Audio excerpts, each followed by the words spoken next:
జిల్లా ఏటూరు Nagaram Y junction నుండి ITDA వరకు ర్యాలీ చేపట్టిన ఆదివాసులు ఐటీడీఏ కార్యాలయ ఆవరణంలో బైఠాయించి ఐటీడీఏ పరిధిలోని అన్ని మండలాల్లో ఆదివాసీ చట్టాలు పటిష్టంగా అమలు చేయాలని, పోడు వ్యవసాయం చేసుకుంటున్న గిరిజన భూములకు పట్టాలివ్వాలని, సుప్రీంకోర్టు తీర్పు మేరకు ఎకో సెన్సిటివ్ జోన్ల పరిధిలో ఆదివాసులకు ఇసుక సొసైటీలకు సడలింపు ఇవ్వాలని, ఏజెన్సీలోని ఉద్యోగాలు ఆదివాసులకే కేటాయించాలని, గిరిజనేతల వలసలను అరికట్టాలని నినాదాలు చేస్తూ ధర్నా నిర్వహించారు. అనంతరం పలు డిమాండ్లతో వినతి పత్రాన్ని ప్రాజెక్టు అధికారి చిత్రమిశ్రకు అందజేసిన ఆదివాసీ సంఘాల నాయకులు.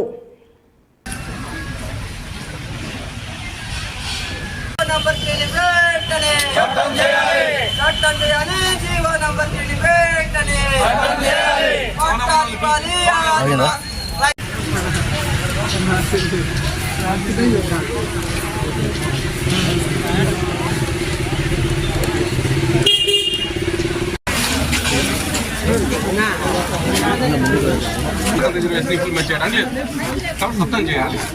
ఏజెంట్ వాళ్ళు వలసలు వచ్చేసి ఇప్పుడు జీవో నెంబర్ 3 లెక్కనే 107 చట్టాన్ని సవరించాలని చెప్పి అది సుప్రీంకోర్టులో కేసేసారు.